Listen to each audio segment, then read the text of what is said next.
The day bison graced your village was the most important day of your life. But for me, it was Tuesday.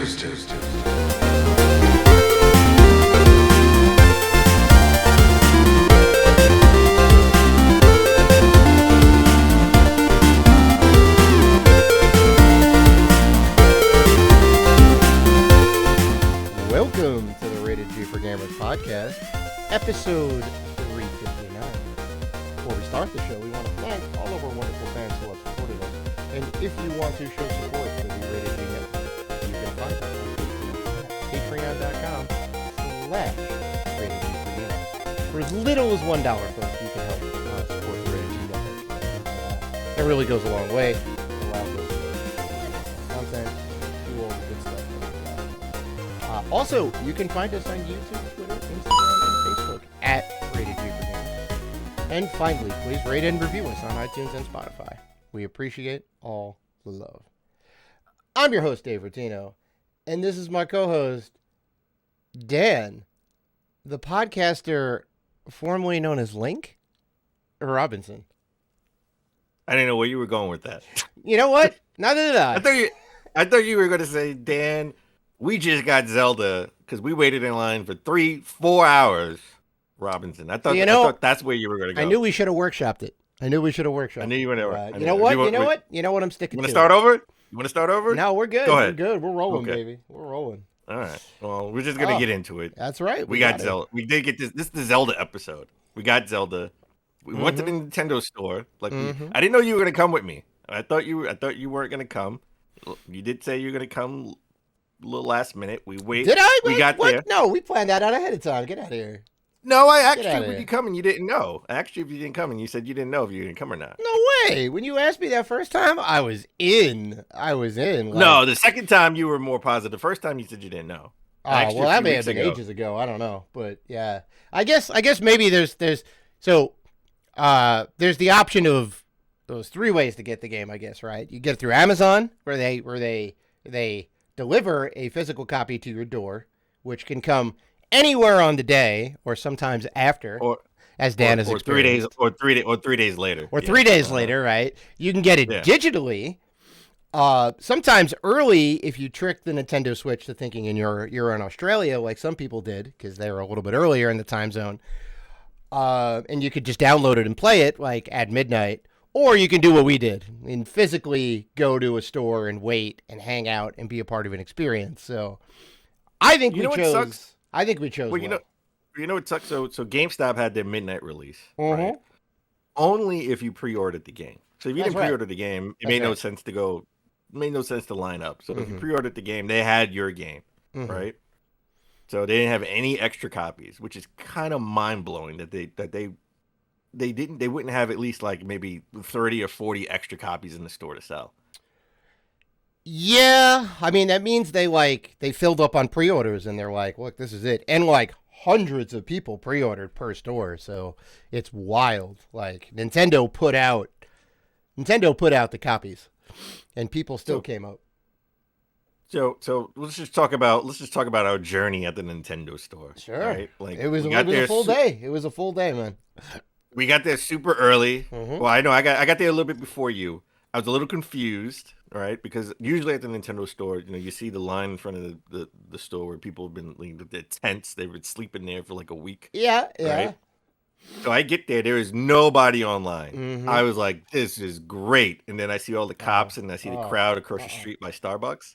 And it's like the Jonas Brothers are performing on the Today Show. So if you don't know, the Nintendo store is connected to Rockefeller Center. It's literally on that corner. Yeah. Well, it's literally the building, right? It's the side of the building. It's a storefront. On the other side is NBC's their morning show, the Today Show, and right outside there, like literally outside the Nintendo store to the right, is a little nook where you can go in. You can see like the tree and the ice ring, whatever. Between the two buildings, a little nook. That's where the Today Show has their concerts and they interact with people outside. So there are nothing but cops and there's a crowd of people, and I'm like, oh, okay. this is interesting. I don't know where to go. The cops are like, keep it going, keep it going.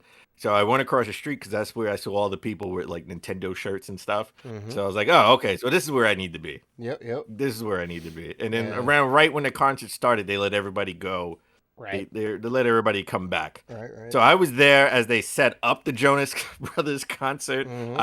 I saw the back of the Jonas Brothers heads because we were behind the stage. Yep. And then I saw them dismantle the stage after man. the Jonas Brothers concert. Say what you want about we are obviously a little bit older than the Jonas Brothers. Like our thing was probably like, you know, New Kids and maybe Backstreet Boys and all that. That was our boy band era.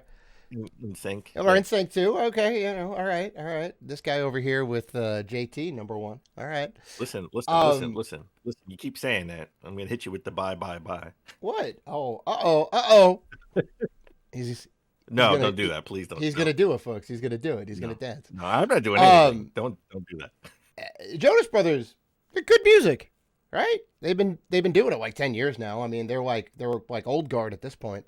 So I thought that was kind of. I mean, we were there for Zelda, but you know, a free concert's good, and if it's decent music, even better. So I wasn't complaining, right? I was a little okay. So Jonas Brothers aside, I was a little confused at what we were doing, right? Because I thought it was going to be first come first serve. Apparently, Nintendo had different reservations, right? Where you come in, like you go onto their website, like I think it was they started at like May 5th, if I'm not mistaken, so like last week. Yeah. And the site crashed.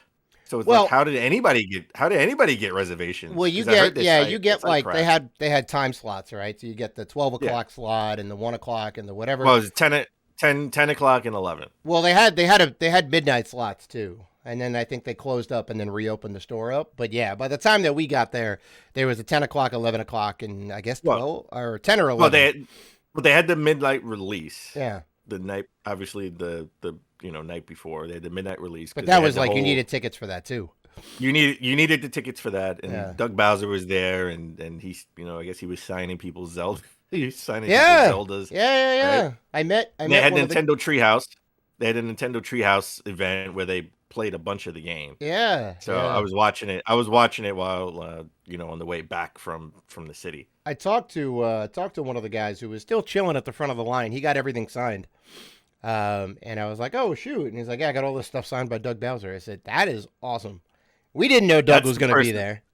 That's the person you need to get an autograph from. Yeah. Well, I mean, ideally, you'd want it to be Miyamoto, but I will take Doug Bowser as a. Well, just by the name alone. Just by the name alone. Well, sure. Bowser signed my game. Yeah. I mean, that's like crazy. Like, I wouldn't even know what to do with that. I wouldn't even want to open that. I would buy a second copy and open that and make that my playable copy, and everything else is for the shelf.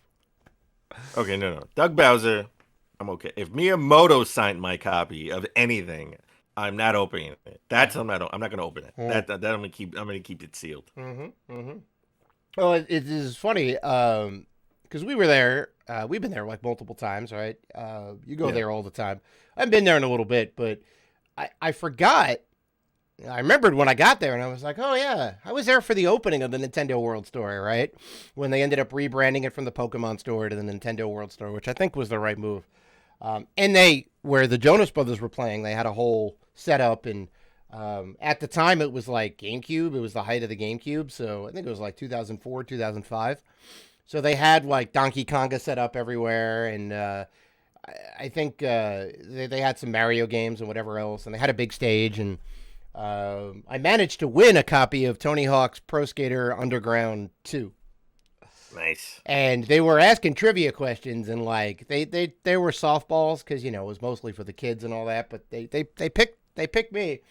They go, name me 10 Mario games, and I started just rolling them off. And after I got to like the 20th or 30th game, he's like, no, you're good. You're good. Here you go. Nice. Now, when you were naming these Mario games, like, did Mario Kart count? Did Smash Brothers count? Like, or do you just naming like regular? Well, I mean, regular Mario games. I started off with the mainline 2D ones, and then I was going like Dr. Mario. I threw in Mario Kart. Oh yeah, everything. Okay. I think everything with the name Mario in it counted. I think anything with Mario in the game counted. I'm pretty sure I could have said Punch Out, and they would have been like, He's not wrong. Yeah. That works. Mario's first boxing game. Yeah. So it was cool to be there. I'm glad you dragged me out to come see it and be there. So I was there since 8, Mm-hmm. and then we got some information. They said we could probably go in after the 10 o'clock reservations, and we find out that no, we have to go in around like 12, either 12 or 1, depending on the people from the 11 o'clock reservations. They had an hour to be in the store. Right. Essentially, the reservation gave you an hour to be in the store, and some people took advantage of that and stayed in there for an hour. It seemed like, right? I mean, there was some cool stuff. They had the Master Sword in there with a whole theme, and they had Link with the Master Hand. The thing that was at Penny Arcade, right? And also the GameStops have them too. The big giant thing you could take a picture in front of, and they had like little LEDs behind it. So I could see why someone would stay there. So I would say if you're not a digital person, because obviously if you are, why are you waiting in line? Yeah, exactly. And you actually like physical games, and you got to go and you wait in line, make some new friends, which we did. Go. Yeah, we're talking to everybody around us. Yeah, it was good. It was a good way to pass the time. As one of the guys we were talking to was like, I'm glad we ran into each other. So we I'm not gonna lie, when we think of Tears of the Kingdom, I'm just gonna think of waiting in line for 4 hours, which I haven't done. I've never waited 4 hours. Oh, out of here. I've never waited 4 hours for any game. So actually, you know what? I don't think I have either. I did do the midnight launch for like the first World of Warcraft expansion, but that was like an hour and a half, maybe. Yeah. Yeah. So 4.5 hours. I got there at 8. We didn't get in until 12:30. Well, there was people waiting like overnight. Yeah, I know. There was people waiting there since Monday. Even for Metroid Dread and the Switch Pro, I got there late and I was around the corner and I was like, I didn't know if I'm going to get it, and I waited 2 hours. I only waited 2 hours for that. But no, look, it was great. We made some new friends. I will always think about waiting in line for 4.5 hours talking to people. They help pass the time. Oh, for sure. Yeah. It felt like nothing. And you got to go with a crew, because you go in a crew. Like I had you. I'm going to go to the bathroom, go to Starbucks. If you needed to go to Starbucks, right? We were waiting in line. So that actually helped. That helped a lot. But it was cool. I'm glad we got to go in. We finally got to go in when it was our turn, and then there was another line on the inside. Oh, of course, right? That's just to get in the door. Then they snake it around. So this I didn't tell you before we recorded. Remember, I picked up the Link amiibo, and then I picked up the Toon Link and Toon Zelda amiibo, and I was like, I don't know if I have these. I have them. Hey, I'm so happy. There you go. Happy I put them back. There you go. You chose wisely. I was like, I knew I had Toon Link. I didn't know if I had Toon Zelda. Put it up here. Okay. Right. So because I was like, I didn't recognize. I didn't recognize the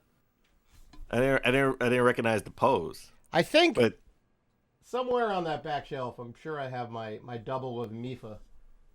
One of the divine spirits or whatever from the first game. So it happens. It happens. I have 2 Kirby's. I have 2 Sonics.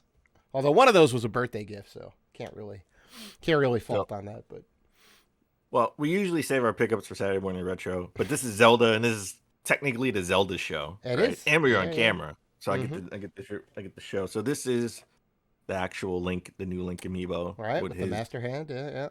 That was the exact pose that they have, the big statue you can take photos in front of. Yeah. Good stuff. Now I had planned on opening this on the show. But I forgot I didn't take a picture. Oh, okay. I didn't take a picture with it. Right. So I'm gonna hold we know what's in it. We know what's in it. We know what's in it. So I didn't know if I was gonna do it. It was a game time decision. But I did get the Zelda OLED. Oh, see if you can see no. it. All right. Listen. I got the Zelda OLED. No. Don't get it twisted, fans. All right. When Dad says, I don't know if I'm going to get it, it's a game time decision. And it looks beautiful, by the way. It does look very nice. Dan's going to get it. All right. He's just putting on a show. All right. He's doing the, we'll be right back after the break for a cliffhanger. All right. Dan's going to get it. Now, it wasn't a matter of if It was a matter of how many is Dan gonna get. Is Dan gonna get one or is Dan gonna get two? Oh, I'm not gonna buy So, more than one. I'm not gonna buy more than one. Well, well, trust me. I know Dan very well. When he says, "I don't know if I'm gonna get it," you bet money. All right, you push your chips all in, and you will win big. Because Dan's gonna. I got it. Yeah, so I got it. Nice. It looks awesome. It looks awesome. Amazing. I've only been playing it. I've only been playing Zelda on this, by the way. I was gonna ask, are you using that to play Zelda? I am. That's awesome. And when I'm done, it's going back in the box. Yeah, I'm gonna put it back. I'm gonna put it back in the box. Okay, I respect the theming. Very nice. So I did get the special edition, which another thing I didn't know if I was gonna get. That was a game time decision. Oh, I knew. Too. I knew. I already the played. collector's edition. The collector's, so you get the steelbook case. Very nice. It does. They do give you the regular case too. Oh, that's awesome. Which is awesome. Because some games only give you the steelbook and they don't give you this. Yep. Right. So I like that they gave you both. They should give you both. I don't know if you've seen the box. I kind of like this box. I like the artwork of the box. Yeah, it's pretty good. The collector's edition, they give you these Hyrule pins. Right, a pin set. Oh, that's awesome. Neat. I wonder what they stand for. Yeah, that is, Oh, you know what? I think this one is rated G for gamers in Hyrule. Of course. Yeah. All right, we go back, baby. We got some history. They give you an art book. Ooh, right here. Very nice. Zelda art book. I don't know if I can. Yeah. I don't know if I can really open this up and show. Yeah, there you go. Oh, very nice. I did pre-order the strategy guide for Tears of the Kingdom, which is the same company that made the strategy guide for Breath of the Wild. It's a hardcover. I got the hardcover because it was actually, I don't know when this is going to go up on Tuesday. The sale may be over. It's $45, but as of right now on Amazon, it's 50% off. So I got it for half that price right now. Hey, all right. Good to know. So they do give you a poster, Tears of the Kingdom poster, but not just any type of poster. They give you a metal poster. Okay. Nice. Tears of the Kingdom. Nice. A metal poster. Nice. Which is kind of cool, and it's a huge magnet, about this big, that you put in back of it. So I guess if you want to hang it somewhere, right? Maybe like on the fridge, maybe, or I don't know, the front of your oven, microwave. I don't know what's metal. I've put it on the front of the microwave, zhuzh it up a little bit, right? Yeah. This thing will melt in a second. No, come on now. It's Tears of the leftover Chinese food. So that's it. That's the special edition. Okay. I'm happy I got it. I am happy I got it. I didn't know it was a metal poster. I thought it was just a regular poster, which we did get posters, and we got two posters actually. You got a tiny one. And we got a link. I don't know if you can see that we got a link pin set. Yeah. Now, the posters, mine's got a little bent. The big one got a little bent up, so I sort of put it to flatten it out. I may want to frame it. The smaller one. You remember when Amazon, was it Amazon like when you were a Prime member, we got to the special this is before the zombie apocalypse, right? They had like an event where they were selling the SNES minis. Yeah, well, I went to that. Yeah. They had all the carnival trucks we set went. up. We both went to that. Yeah, and remember they were giving out these three posters. They were Nintendo Power themed posters. Yep. Yeah. Yep. So it's the same size. That second poster that we got is the same size. I just put it where I stashed those posters. Yeah. So I don't have it on me to show on camera. Yeah, I want to say like either 8x10 or 11x17. One of those two sizes, I think, or 8x11 maybe. So Dave, we have an awesome show this week coming up. In the second part of the show, we're going to give you our thoughts on The Legend of Zelda: Tears of the Kingdom. I can't believe I waited. So thoughtful. So thoughtfully said. I can't believe I waited 4.5 hours, but it was worth it. You can't? It was worth it. Come on now. Well, I definitely didn't plan on it. But before we get any of that, let's just go over a couple of quick takes, some news stories that happened during the week. Right. So let's begin with the new Mortal Kombat. We got Mortal Kombat 12, or maybe it may just be called Mortal Kombat. All right. So we think it may be a reboot. They have a teaser online. Mortal Kombat on the YouTube channel has a teaser online where it's just a clock ticking down, Mm-hmm. right? And once it passes 11 and it goes to 12, it sort of just blanks. Um, Ed Boon actually is, I don't know if he's trolling. I think he's Mm-hmm. trolling because he said, I didn't know we were doing Mortal Kombat. Who said the next game from us is Mortal Kombat 12? Oh, yeah. Well, I mean, And then and it's. then then Injustice was trending after he said that because everyone was like, well, then it's Injustice. I mean, he's just trying to bring back some of the mystery because they already revealed it at the investor call, so we know. Yeah, no. You know, Yeah, they weren't supposed to do that. We all know it's Mortal Kombat. Although Injustice 3 would be awesome. That would be kind of cool. and I do think that is coming, but Sure. Mortal Kombat, I think this would be the year because we got Street Fighter, we got Tekken. It would be like the fighting game year. I would love, I mean, as long as it comes out before November, I would love to see who would win best fighting game at the Game Awards this year. Street The Fighter, three Tekken, or top Mortal fi- Kombat. I mean, the three the three top fighting games of all Street time. Fighter is the only one we played so far because the demo's out for it, and it's really good so far. It is really good. All right, it is leaps really and good. bounds over 5. It's got so much more than people were even expecting for that game. Like the creative fighter alone is amazing. It's good stuff. So, Stadia. This probably be one of the last times I even talk about Stadia. Mm-hmm. Stadia's best exclusive, which we did talk about in the show. You mean Guilt. only exclusive? There was like Well, one game well, then. I could have sworn there were 2, but yeah, Oh, all right. maybe. Well, Guilt. Maybe the there was a best. second one, yeah. This was the best one, and maybe the only one. This game called Guilt. It was a viral horror game made by Tequila Works. Mm-hmm. It came on Stadia November 19th, 2019. It is in July 6th. They announced that they're going to be coming to PS5, PS4, Xbox Series X, Xbox One, and Steam. Mm-hmm. So if you're a survival horror person, check this game out. It was the best and only Stadia exclusive that nobody probably played. Mm-hmm. Nobody probably played at all. Well, there you go. This is the best thing to happen. Now, the game isn't gated behind an archaic service that doesn't exist anymore. It's being moved forward. Hopefully, there's a physical. That would be awesome.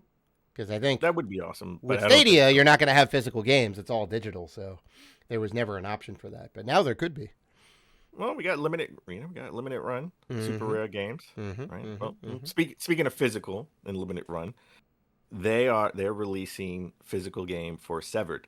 Now, if you don't know what this is made by Drinkbox Studios. It first came out on the Vita, which is what I own it on, digital only, back in April 2016. And it came to Wii U and iOS in September 2016 and 3DS in October of 2016. So this game, I mean, when I saw this unlimited run on their website, I was like a blast from the past. I remembered this game. I remember when it came out. I think we talked about it on the show a little bit, right? Because I did get it on the Wii. I did get it, not the Wii. I got it on the Vita, and it's listed as an action adventure game, but it's really motion controls. That's why it's popular on iOS. Mm-hmm.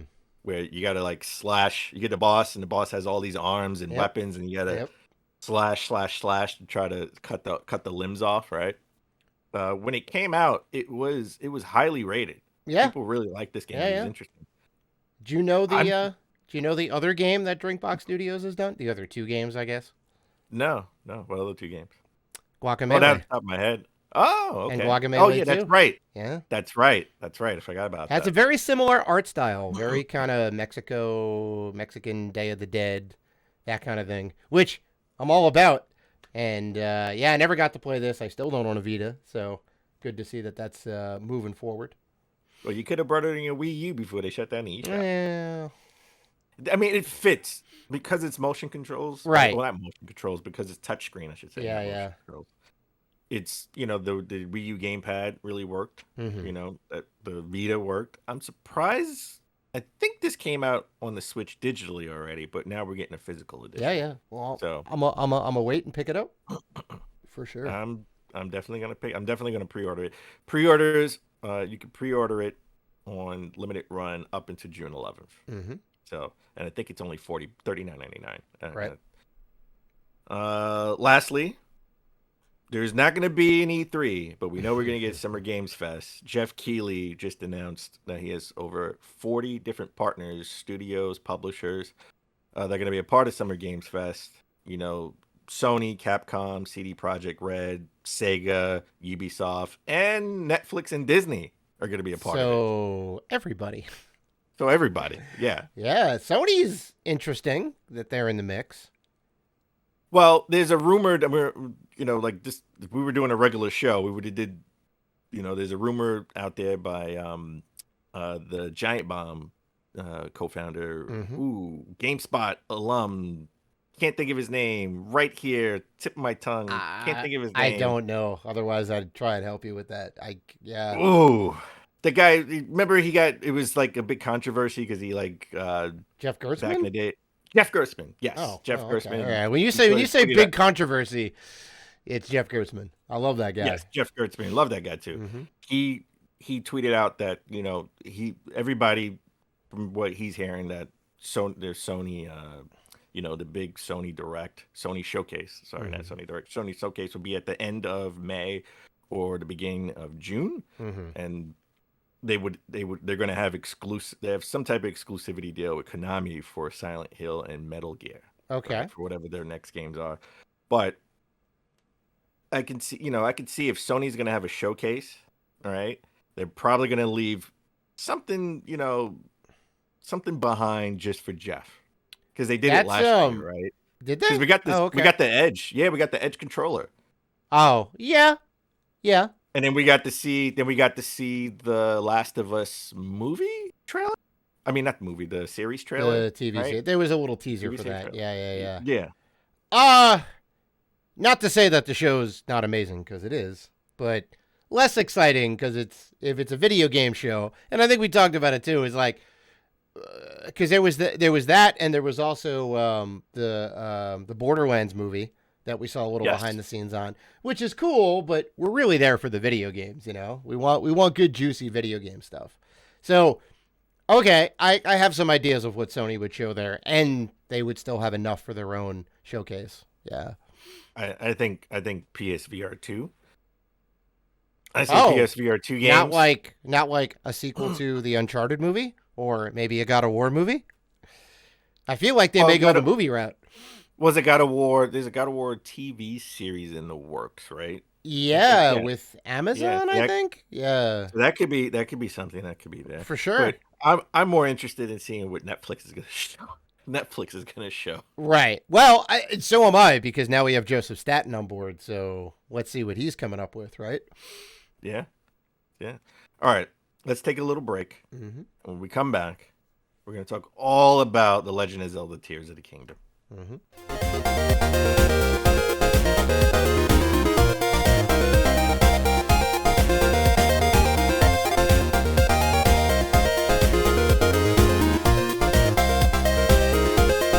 And we're back.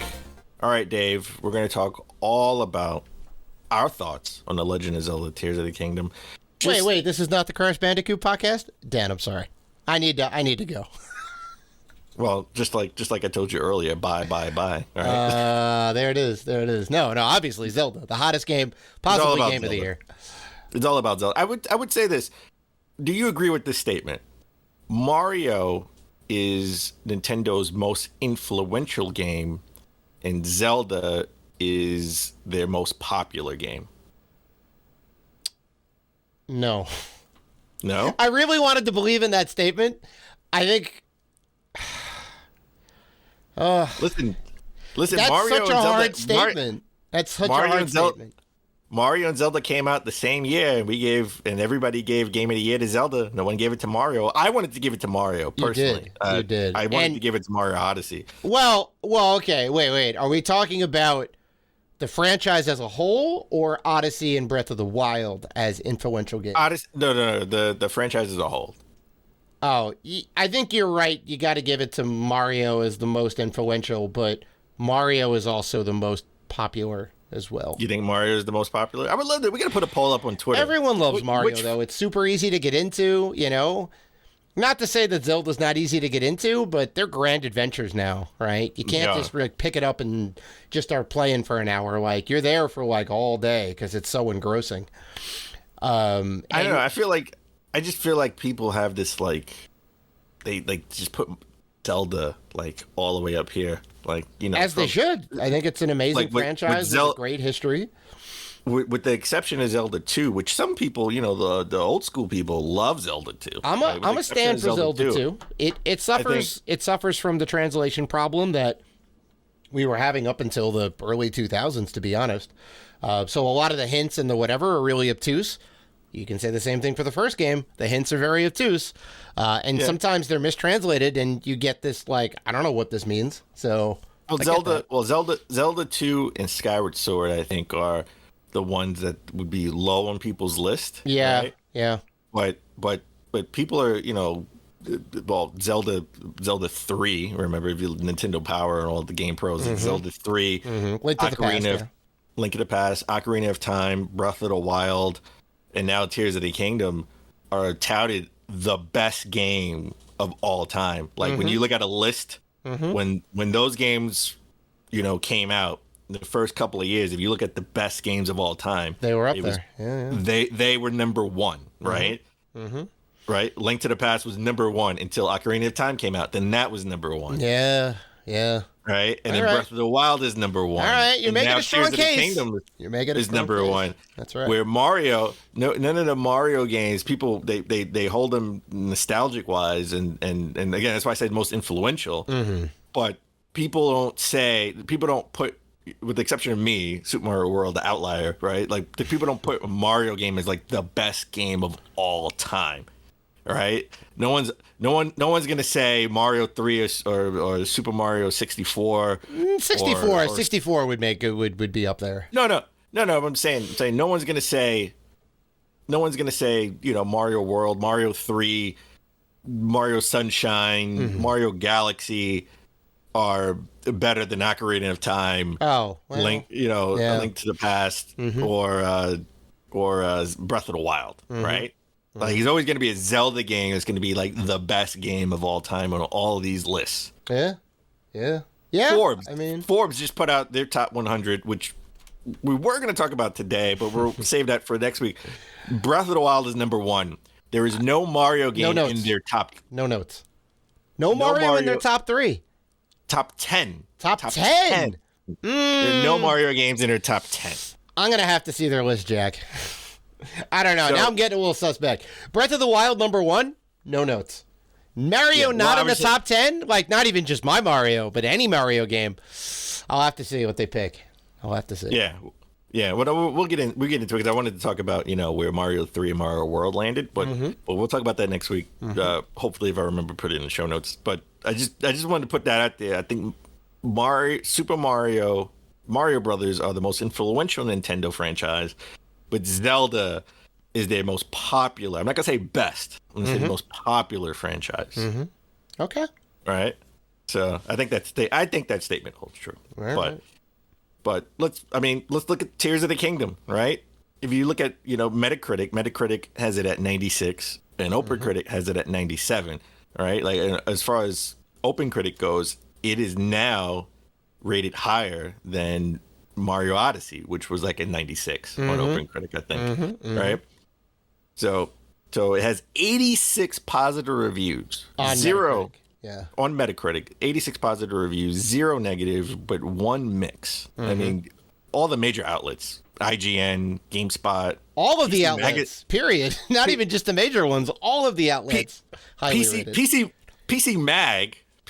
Magazine, this is a Nintendo Switch game. PC Magazine gave it a 100. That's how 10 out of 10. Yeah. Masterpiece, right? I mean, there were some outlets that gave it like an 80 or 90, right? But it's still high rated. Yeah, most of them are 90 and above. There's only last I checked, 3 or 4 that gave it an 80 overall. Yeah.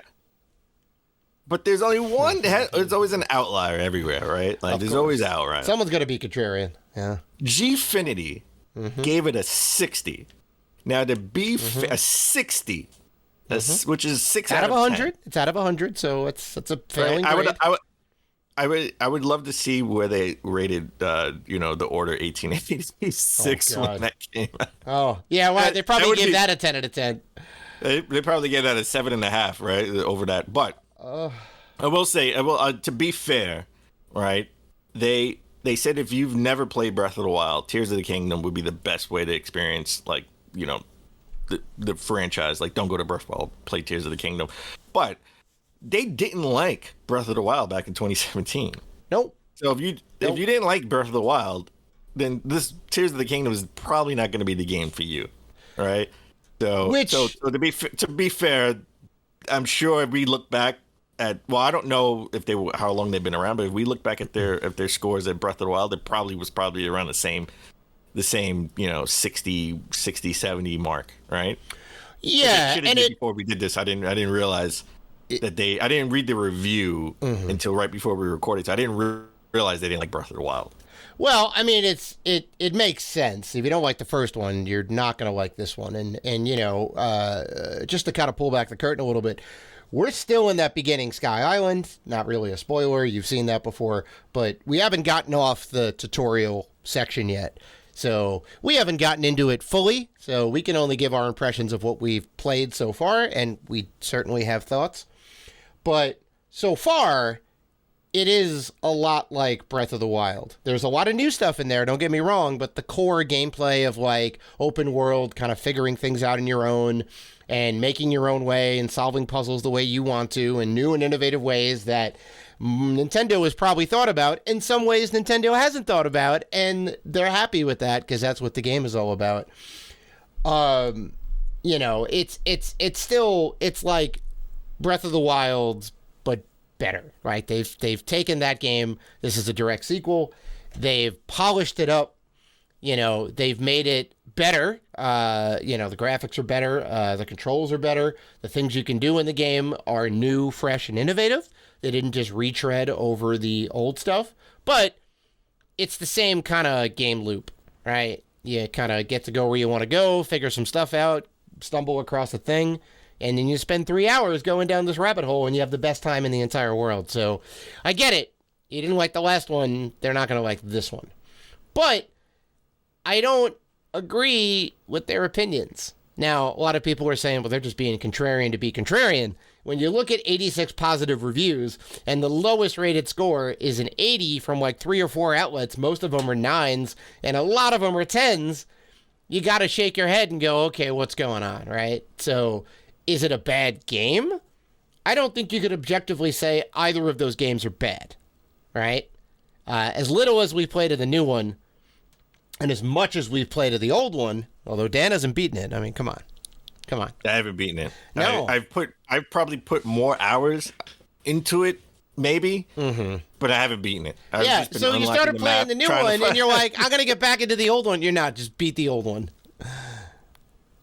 You got to see the ending. It's great. No, he's never gonna do it. I did see the ending. I already watched. Oh, you watched it all live. You gotta. Okay. Well, whatever. It's fine. It's a really easy ending, especially if you've beaten all the 4 divine beasts. I beat all 4 divine beasts. Oh yeah, I found 80% of the Korok seeds. Okay. Okay. I have everything. I have like massive. I'm probably missing maybe like 2 shrines. I have 1,000 hearts. Right. Stamina. I have everything. I just didn't want to go to Ganon. I just wanted to go around. Right. And see if I can climb and see everything. Yeah, and that's the whole point of it. Like, just kind of to explore and do your own thing and be a lot less handholdy than the other games in the series, which is a, pun intended, a breath of fresh air. Because all the other games, I'm gonna have a spicy take on Ocarina of Time. Ocarina of Time, Navi needs to go. Way too handholdy. Every 5 seconds, hey, listen. It's like after a while, you're like, we get it. There's a thing over here that you want us to look at. And I get that it's like, a little bit easier for kids and like, hey, we want to like show you what the next thing is. Like, here, focus on this and go and do that. They continued that trend all the way up until Breath of the Wild. And they said, wait a minute. People are starting to not like these games as much. Skyward Sword, really not that great with like Fee or Faye or whatever as your little companion. So here's the thing. Here's the thing. I disagree with you. Oh, I love that. I Do want you? the companion. I love the companion. I hate when I'm alone. I love it. I love it when I have like a squad behind me. Like I hate I love Call of Duty because I have like a crew, right? Like I hate when it's a first person shooter I'm by myself. well, sure, like but to they're not necessarily No. calling out like, "Hey, I know. we got to go to this bunker over here," you know? Yeah, no. I understand that, but Yeah. I like having the assistant to say, "Hey, look, you may have missed this. Go check it out." But where I think the compromise Too comes much. in, you should be able to turn it off. Yeah. I mean, I think I don't know if you could do that with Breath of the Wild or even Tears of the Kingdom and have it even be remotely the same game. Because the beauty of it is to like, they show don't tell, right? That's one of the big tenets of, I think, all of media. Any like movie or TV show or whatever. Show the people what you want them to see. Don't tell them what it is, right? And like, for example, right, in Breath of the Wild, Well, there's some directors. I mean, I took sort of like TV and film. Sure. As like a minor. There's some directors that tell, and there's some directors that show. So, Well, I mean, there's- sure, it's just, and, like- there's different ways to tell the story. well, for It's sure, different, yeah. for sure. But if you like in Like Steven Spielberg will show you 42nd Street, yeah, so you know where you are. exactly. Right. Where, I mean, I don't know if this is true or not. I mean, I filmed, I took this class like a decade and a half ago, but Right. like, I'll say like J.J. Abrams will have somebody say, oh, it's sunny in New York right now. Like, oh, this is great. Like, it's Well, the I first day of mean, summer in New York. there's something to be said So- about a So it's narrator just a way doing to a tell thing. yeah, it's just a way. It's just a way that tells. Well, I'm just saying one of the characters would say, "Oh, we've had rain for so long in New York, I can't go out." Like, they will tell you where you are instead of show you that you're. Well, in New right. York. Well, sure. Yeah. But like, It's just a different way to say the story. well, let's take Breath of the Wild, because if you look at once you get off the Sky Island, right? That little, not the sky, the plateau, the great plateau, and you do all the tutorial stuff, right? And the old man gives you the glider finally, and you're like, all right, I'm out. And he's like, go over there. Well, no, actually, no, he doesn't say any of that. He just says, here's your glider, and you can go off in any direction you want. You can immediately go to Ganon if you want. You will get bodied, but you can get there, right? What happens in everyone's experience? Your experience, same as my experience. You fly off the thing, you land, you maybe go to that first tower to scope it out, right? And then you get a lay of the land of that area that you're in. And then 90 to 95% of the people will end up in Kakariko Village and then end up in the Zoras to go to the Great Elephant and do that thing. And they didn't tell you anything. They just designed the game world and the whatnot to like casually drive you in that way. And to me, this is just me, feels more satisfying to feel like I came upon it on my own, right? And even when you know that, well, Nintendo designed the land and the pathways and the whatever else to kind of gently glide you in that direction, they're not telling me like, hey, you need to go here, right?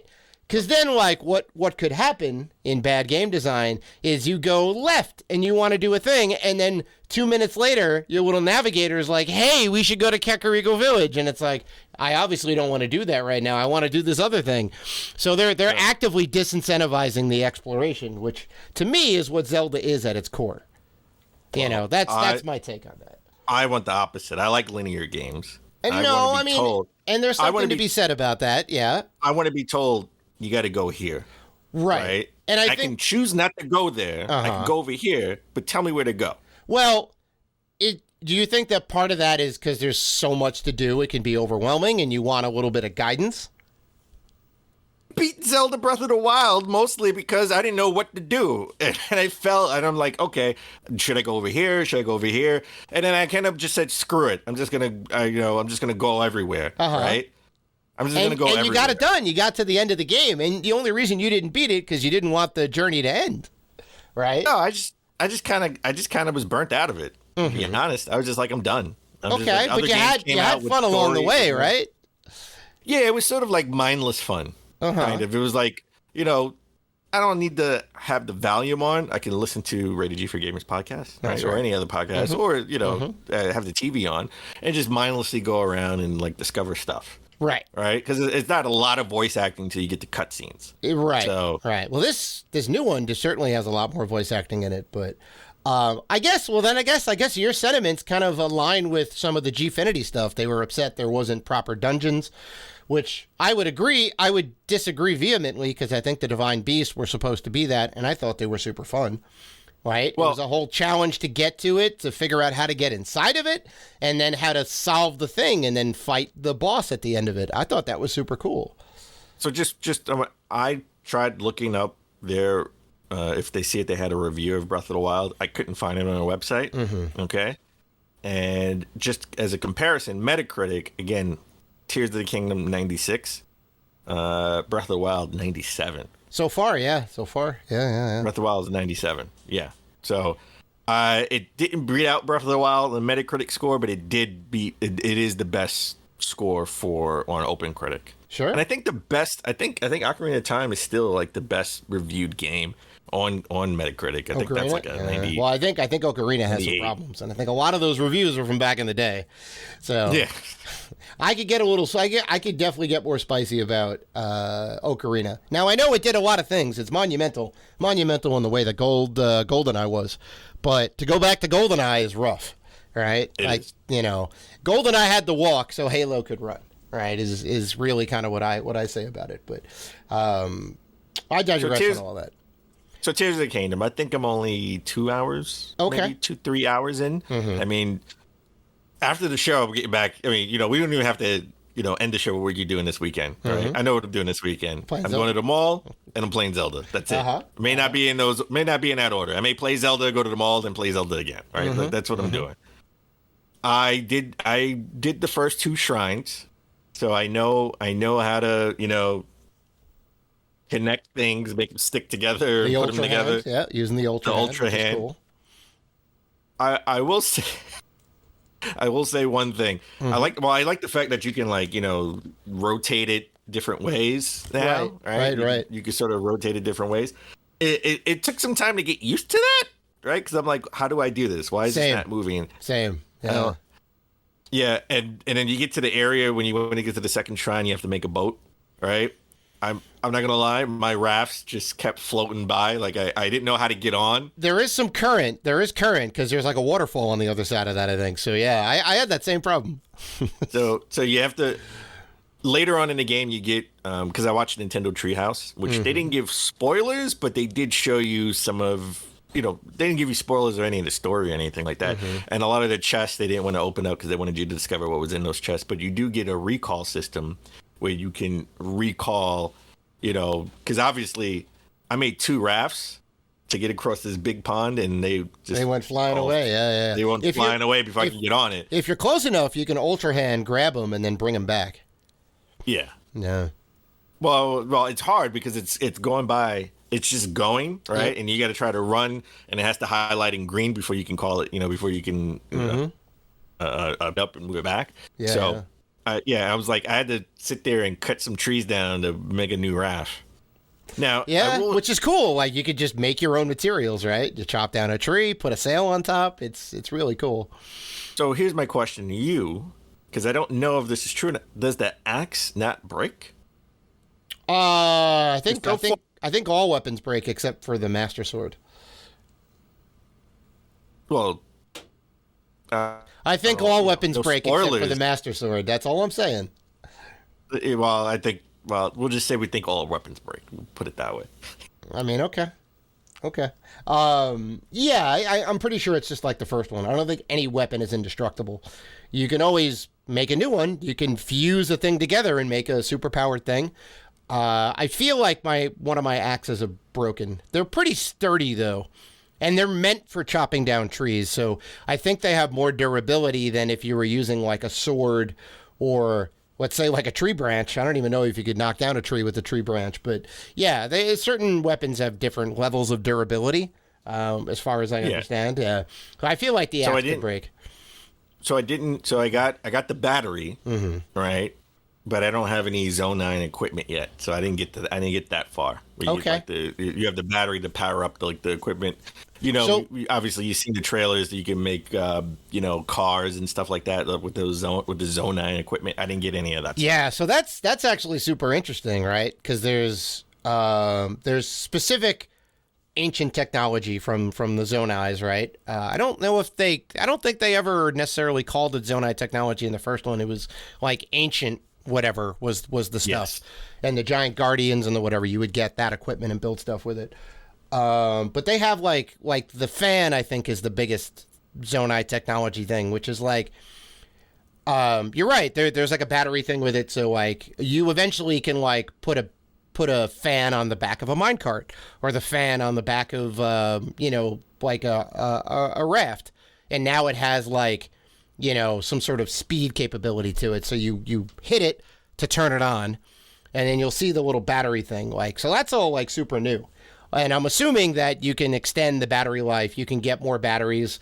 I mean, they give you like a battery thing, like a battery holster. So I'm assuming you can fill it up with more battery charges because it goes quick, right? And then like if you're in a thing that is flying through the air and then the battery dies, it may come down on you. So you got to be careful.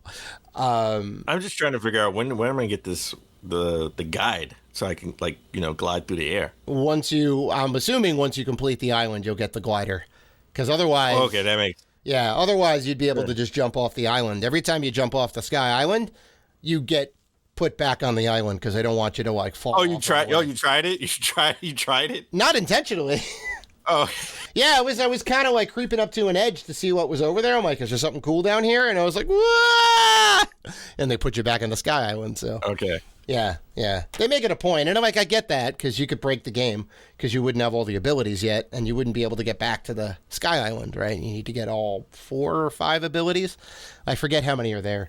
You and me are pretty close, I think. We have the 2 abilities, the Ultra Hand and the Fuse. Yeah. Yes. Yeah. Yes. And it's cool. Like you can fuse anything together, any item. Like I fused a Zonai thing on my shield by accident. Now I have a Zonai shield. That's kind of cool. Yeah, can you unfuse it? Can you unfuse it though? I don't think you. I tried. I couldn't. I couldn't unfuse it. I'm not entirely sure if you can unfuse it. I know with the Ultra Hand, when you put 2 things together, you can shake the right stick and separate them. It's like magical glue is basically what it is, but you can like undo you can separate it. Yeah. When you do it with the Master Hand. Yeah, I'm not sure. I think it may be permanently fused. I'm not sure. I accidentally, fused, because I was using an arrow and setting the arrow on fire, right? Mm-hmm. I fused it with like the fire apple. Yeah. I accidentally fused the fire apple to my shield. Oh, yeah. The shield. I was like, I didn't mean to do that. I didn't mean to do that. Yeah. Well, the beauty of it is there's always more. Things end up growing back. You can always go back and pick up other stuff. And so you're never lost for options, even in the beginning Skylo. You could use all the stuff that they give you, and then you can go and search and find more or wait, and it'll just grow back, which is awesome because I'm at a part now, I'm in the cold area, and you need to find a way to stay warm. So I used a bunch of materials, and then I'm like, I can't get up this mountain anymore. I had to go scavenge around, and luckily there was stuff around. Did you learn to cook yet? Did you learn how to cook? Did you find that person? Mm-hmm. Okay. I did the other cooking thing. I made some recipes. One thing that I don't think was in the original was they save the recipes for you.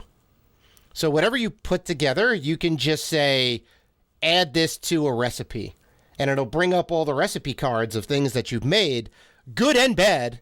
It'll say, like, even I made some dubious food, and it's like, here's how you messed up. And if you want to make dubious food again, you can. You wouldn't. And they put that card at, like, the end of the list. But I can just go and say, give me all the ingredients to make this thing, if I have it.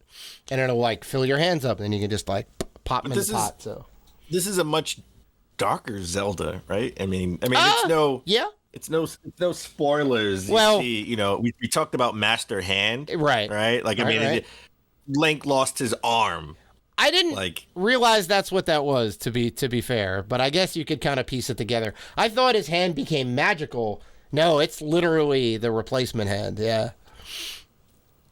Well, his hand is black. His whole arm, not his hand. His whole arm is black, and he has long nails. Right, so it doesn't look like Link's. At first I thought it was Link. His arm got charred. Right, I thought it just got charred, but yeah, it's gone. Like, that's it's gone.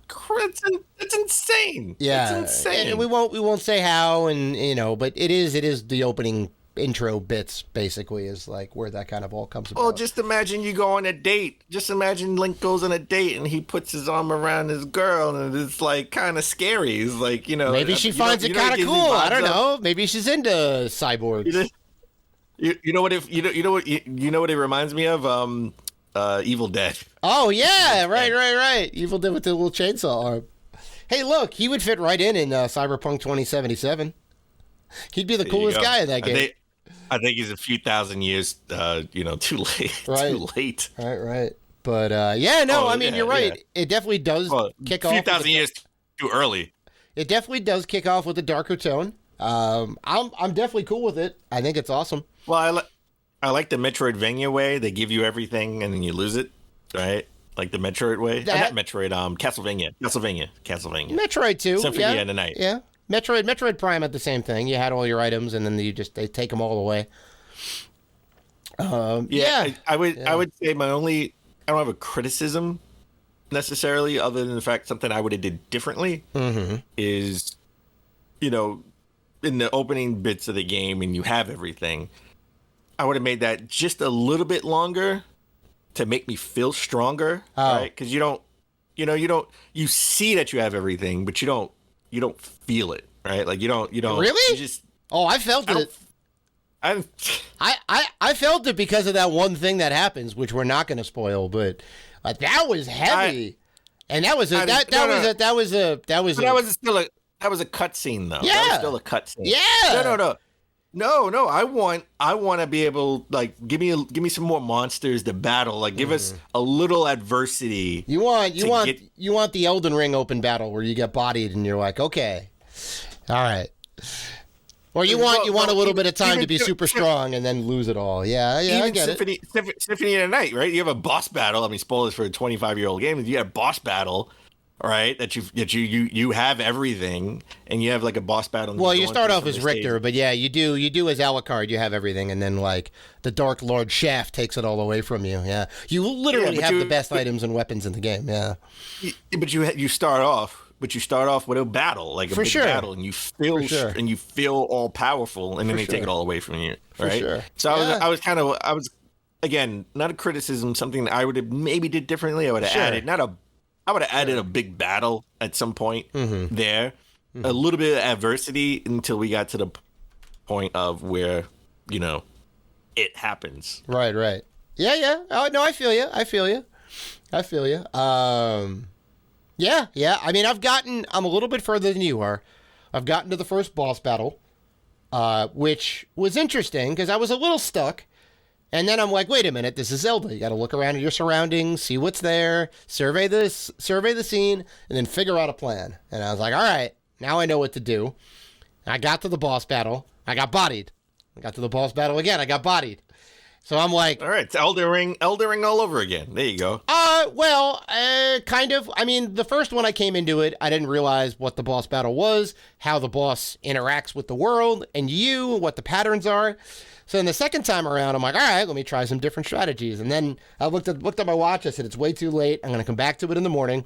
So right before we got on the mics, I went to go play again, and I worked out a strategy, and I beat him. Second try, I beat him.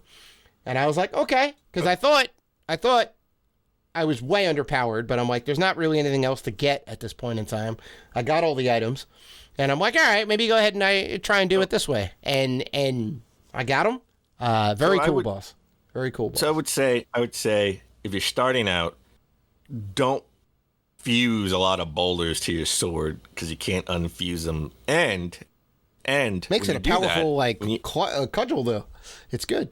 It does, but you're slow to swing it. Well, that's true. Yeah, you don't have a fast. If you have an enemy that's quick, you're gonna get hit even before you do your first swing. Right. So try not to do too many high powered like boulders to like a sword or anything like that. It's cool that it modifies the weapon in all of those ways, right? Negatively because now it's heavier, positively because you get a better attack and you can do some things with it which you wouldn't be able to do with just a sword.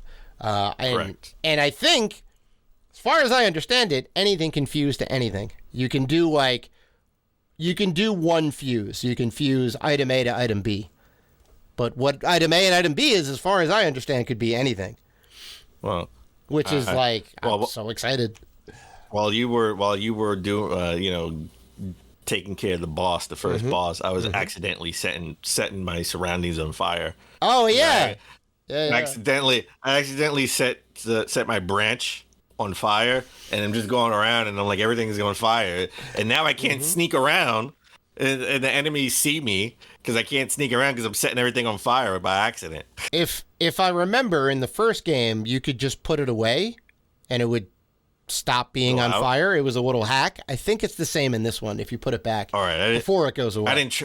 I didn't try it. I was trying to like wait. I was trying to like wave it to like. Oh, to let it go out. Yeah. And I kept just setting everything else on fire. Well, I mean, if you can keep it on fire long enough, you can get up the snow top mountain, the snow peaks. Oh, okay. Yeah. Well, we'll see. We'll see about that. Mm-hmm.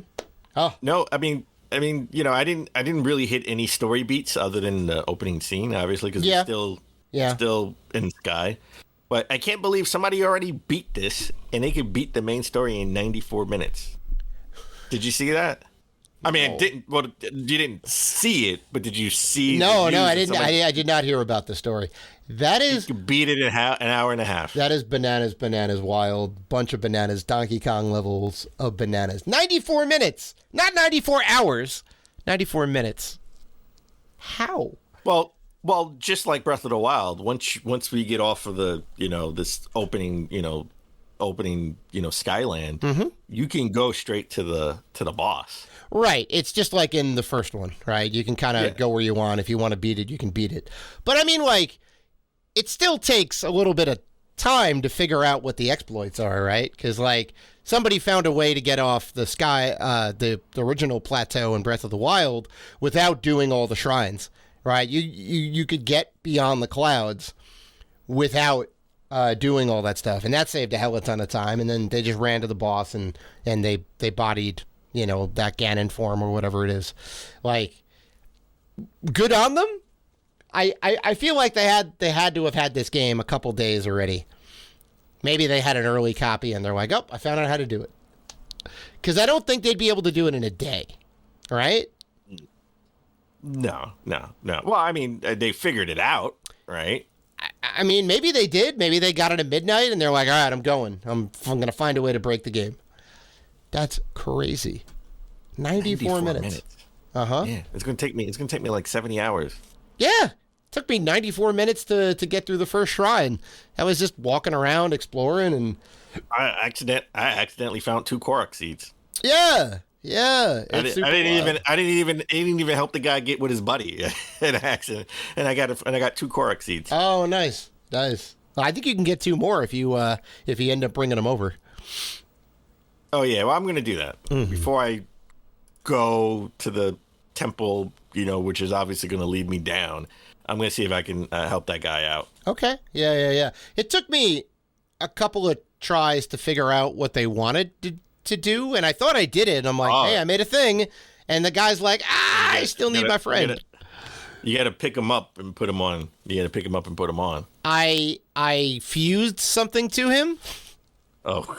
And then brought him over that way. I think I made it a little bit more complex, but I made it happen. Because that's the beauty of Zelda. You can do things in your own way. Yeah, I guess I guess we can kind of close it out. How do you? What are your feelings so far in the game? The game's great. Like, if you like Breath of the Wild, this is a better Breath of the Wild. If you like games in general, I mean, come on. If you don't work for Gfinity, then you would love to play. Right. You would love to play this game. I'm having fun just going around setting things on fire by accident. Jumping, because I love the fact that you could just jump from long areas into like water, then you won't take damage. Right. Great. Yeah. Right. So I like that part. Okay. I think if I had to give a criticism, the controls are a little bit complex. Now, I know I had to get used to. Had to get used to it. For sure. Right. The Ultra Hand stuff takes a little bit of time. I'm pretty good with it now, but it takes a minute to figure out how you're turning the object. There's a lot of rotation stuff, and you're rotating over 3 axes, right? X, Y, and Z, so it can go like this, or it can go like this, or it can go like this. You know, you can go in all these. You know what I don't like? You know what I don't like, and this will be my criticism. I don't like holding B to run. It doesn't feel natural. Oh, right? you can actually flip the buttons for that to make it. Really? I think in the original it was different. Yeah, they have an option in the option settings. They don't actually tell you about it, but it's there. I like the fact of regular when you push down on the L, right? The L stick. Yeah. Yeah. When you push down the L stick, that's to get down. To crouch. Which yeah. Doesn't make any sense. It should be. Like, it doesn't feel natural. It should be right stick crouch and left stick run. I think when you click in the left stick to do the run thing, they did it a little weird. I don't think the Switch will do that. I think it swaps the X and the B buttons, or the Y and the B the top and bottom buttons. I think it ends up swapping that. Yeah, and that was different than what Breath of the Wild had. They flipped it around. Yeah. I feel you. There are some control settings in there, but really just rotating the camera. And then climbing, you gotta like hit X. So I mean, I have my Pro Controller here, right? Yeah. It's not natural. It doesn't feel natural to hold B, right, and then go to X to try to climb, right? That doesn't feel natural. So it's something. That's why I said something to get used to, right? It's not the biggest complaint in the world, because if I play another 5 hours, it'll probably just be second nature to me. Yeah. I mean, there's a little bit of a learning curve. I think a lot of people were saying that too, for sure. And then looking back at the first one, there was a lot of systems in there, right? The ways you can do the attacks and the parries, the way to hold the bow out, to do the slow fall. When you have the arrow, the bow and arrow out, the shield surfing and all that stuff. Like there's a lot of crazy stuff in there. So it's a little hard to do, but I think I'm with you on both. If you could just remap all the buttons, that'd be great. Last thing. Mm-hmm. This is awesome. This is like it is. It's bananas. It's bananas good. Mm-hmm. One of the best special editions. Yeah. Ever. I love it. You're making me want to get it, Dan. Stop. Come on. I love it. Mm-hmm. So, all right. Well, that's it. That's all I got for Breath of the Wild. That's all you got for Breath of the Wild. Mm-hmm. You doing anything else cool than playing Zelda for the weekend? No. It's Mother's Day. Even Mother's Day. Even how you preface that. Oh yeah. Well, I'm going to go home to see the family. Of course. You gotta be the good son and go home and see the family. Sure. I will be doing that, but Zelda's coming with. So I will be doing both, spending quality time with the family and, beating some Zelda shrines. Mm-hmm. Mm-hmm. You're like, Mom, look, I know we're at dinner, but I'm playing Zelda. Yeah. So I'm here. Mm-hmm. Okay? Yeah. So I'm doing both. I'm physically doing both here. At the same time. Yeah, exactly. She'll understand. She'll understand. Oh, good stuff. So, look, certainly this isn't going to be the end of our Zelda talk. We're still pretty early on with it, so we can only give our impressions up to what we know so far and, what other people have said about it. We only provide comments on what's out there so far. So definitely stay tuned next week for even more Zelda talk once we get off the Sky Island and we start getting around in the game. It's very good. I don't want to just automatically say Game of the Year, but it's getting pretty close to Game of the Year. Oh no, Dave. Before we end the show, let's clear one thing up right now, so there's no confusion. Okay, all right. When we do our Game of the Year nominees, we're gonna vote. We're gonna vote for the second best Game of the Year. Yeah. Okay. We're gonna be voting for the second best Game of the Year. Mm-hmm. I think we may have to. Let's just clear this up right now.